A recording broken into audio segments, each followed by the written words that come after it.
Hey guys, what is happening? My name is Omar. I'm a photographer and a videographer, and in today's video I'm going to be explaining to you guys what the hell f-stop or aperture is, how to use it, how you can use it to your advantage, what it does, what its purpose is, all that kind of stuff. But I'm going to be explaining it in the most simplest way possible, because I remember when I first started out with photography, I had no idea what f-stop is, and I'd basically just change it to either darken my image or brighten up my image. Every once in a while I would start to notice in my photos sometimes the background would be super blurry compared to my subject being super in focus, and sometimes everything would be in focus, and I'd be like, how can I control this? What am I doing that's changing the background?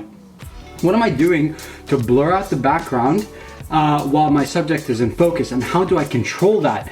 I used to basically, once again, use my f-stop to just darken or brighten up the image, and then I'd go to YouTube, find all these videos where people would just never really explain in super simple detail, in super or simple ways what the hell f-stop was. So that's what I'm going to be doing today. Guys, f-stop or aperture is basically, this is the most simplest way possible. If your f-stop is at like an f, let's say the setting is at f4 or f3 or f2. Now this depends highly on the type of lens that you're using. Some lenses go down to f1.4, f2.8, f1.8, and then you have some lenses, the maximum you can, or the minimum is f4 or f4.5. So the lower the number, the more blurry, the more blurry your background is going to be. This is something highly sought out. I know this sounds really annoying at the moment because you're a beginner and you're just like, why would I want the background to be blurry? But this is something very sought after by photographers and by cinematographers, by directors. The more blurry the background, basically the nicer it looks. You always want your subject to be in super focus while the background is blurry. This also gives the image like a nice depth to it. So once again, highly sought after. Once you start taking a lot of once you start taking a lot of photos, you'll realize why. I know at first you're just like, I want everything to be in focus. But after a while, especially when you get into portraiture work, you will want the background to be really, really blurry while your subject is in focus. So how do we do this? Now, if you are starting out, you'll most likely bought a kit lens, which means the f-stop is probably going to go down to about f4.5. This is actually a good f-stop to start with until you invest in a better lens. I'll give you an example. So the lens that I'm using on this camera is a maximum of f4.5. Now there's not too much of a blur in the background, but there's enough of a blur. Also, it's a very wide angle. This is like a 10mm lens, so usually everything will pretty much be in focus. But this here is a Sigma f1.4 lens, which means the background basically will be super blurry, which is something that I absolutely love. I use this mostly for photography and video work. Actually, no, I just use this for photography. Oh my God, it's getting dark.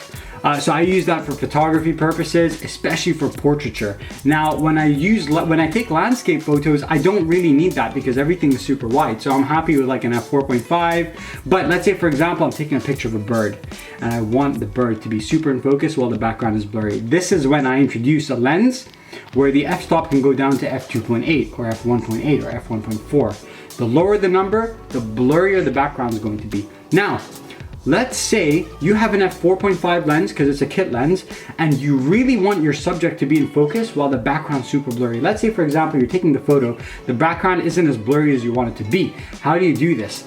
Very, very simple. All you need to do is tell your subject to walk further away from the background. The further away from the background your subject is, the more blurrier you can get the background to be. And then the more in focus your subject's going to be. So for example, let's say this is the background here. This is your subject, okay? Now let's say the background is not as blurry as you want it to be. All you need to do is tell your subject to walk further away from the background, sorry, I keep saying backdrop, okay? And then you stand either closer or further away from your subject. Once your subject is as far as you want them to be, take the photo at f4.5, f4, f3, and you will notice that the background will be a lot blurrier. So once again, guys, your f-stop determines how out of focus the background is going to be, and how in focus your subject is going to be. We call this shallow or narrow depth of field. So the more shallower the depth of field, you'll hear this a lot. You'll hear people saying, how shallow is the depth of field? Or look at how shallow that depth of field is. This basically means the shallower, the more blurrier the background is going to be. The narrower, the more in focus the background is going to be. So let's say you're taking photos, like just a standard portrait photo of like your friend, and you want the background to be blurry. Now this is if you're using a kit lens. What you want to do is your settings, you want to have them usually like maybe the more open the lenses, the better. So the more the less the number, the better. Okay, so let's say it's f4.5. So have your settings at f4.5. Have your shutter at like maybe, you know, 1/100th of a second, 1/200th of a second. If it's a sunny day, then you're gonna need to crank that shutter up to like 1/800th of a second until it's not like overexposed. And take the photo, and you'll notice that the background is gonna be blurry. If your shutter is low and you increase the f-stop, the background isn't going to be super blurry. It's actually, depending on how high up the number is, if it's at f10, your background is going to pretty much be in focus with your subject. 2 seconds, guys. Now, I haven't done a video on ISO, but what you're going to start finding is when you start messing around with your shutter speed and your f-stop, you're going to start noticing that the picture is going to start getting darker and brighter, darker and brighter. This is like a manual car. You've got the clutch, you've got the accelerator. You're going to start noticing that if your shutter is at a low number, the brighter the picture is going to get. Now, if you decide, okay, I'm going to now increase my f-stop, the image is going to start getting darker and the background is going to get less blurrier, and then you're gonna be like, all right, cool, now I want to increase the picture. So then you bring down the shutter speed number a lot more down. Now you start noticing that your pictures are a lot more blurrier. There's a lot more motion blur. So what you need to do is, if you want the background to, basically, if you want the background to be blurry, have your f-stop number low and then have your shutter speed number up. It's going to help balance out how bright or dark the picture is going to be. If you want to do like a light trail photo where you need to bring the shutter speed down, this means the image is going to get brighter. Bring that f-stop up. You don't really need to have a blurry background when you're doing a light trail photo, because the aim of a light trail photo is to get the light trails, not, you know, blurry background. And then what you're going to want to do now with your ISO is you're going to want to try and keep that ISO on a sunny day. You want to try and keep that ISO as low as possible so that you don't get a lot of grain in the photo. Oh my God, sorry guys, it's getting hella dark here. So what I'm gonna do now, because it's getting dark, is I'm gonna bring my shutter speed to like 1/100th of a second, while my f-stop, oh my God, it's getting brighter even, while my f-stop is at f4.5. My ISO is always at 100. In fact, yo, this is a brilliant idea. Let me show you guys what everything does. So I have my shutter speed at 1/100th of a second. Now, if I bring my shutter speed down, check this out.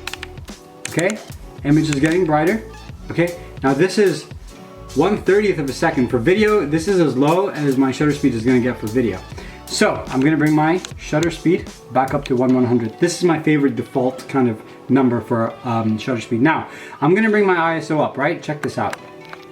So this is at 1600 ISO. I don't know if you'll notice, but it's gonna get very grainy. I mean, to be honest, like, it's just not nice looking. It's super out of overexposed. So I'm gonna bring my ISO back down. Okay, so this is now at 125. So I'm going to now play around with my f-stop, and I'm gonna watch this. All right, so you'll notice that the image is gonna start getting dark. So I'm at f11. Actually, I'm at f14 now. So I'm going to now bring my shutter speed up. So I'm going to bring my shutter speed down, because what I want to do is I want to now make the picture a lot more brighter. So I'm going to bring it to f30. That's the most it's going to go. It's still pretty dark, but basically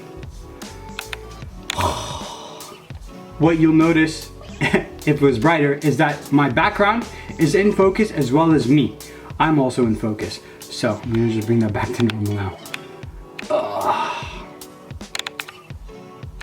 And there we go, f4.5. So this is the maximum or minimum the f-stop is going to get on this lens because it's super wide. It's also a pretty cheap lens. What you'll find is that the lenses that can go down to like f2.8, f1.8, f1.4, they're quite expensive, especially when you get to like the art series lenses. So I have, like I said, a Sigma 35mm f1.4.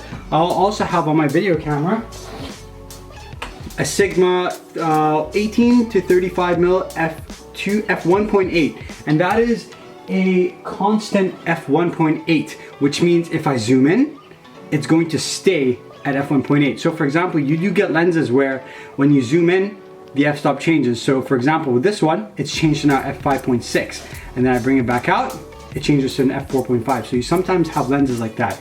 Now, if you want to purchase a better lens where the f-stop is a lot more lower, you want to make sure it is a constant f-stop, so that when you are taking, like, let's say you're at 18mm, if you want to then zoom into like 50mm, you want to make sure that that f-stop is still there, that 2.8 f-stop, so that things stay super blurry. And also, not just that, but let's say you're taking a photo, you like how the exposure, you perfectly exposed it, you zoom in, that f-stop's going to change, it's going to darken your image. So now you're going to have to start playing around with the settings again, and by that point, the bird that you want to take a picture of, or that person that was standing in like that perfect place, they've moved, you've messed up your shot. So you want to try and make sure when you're buying a lens that the f-stop stays pretty damn constant.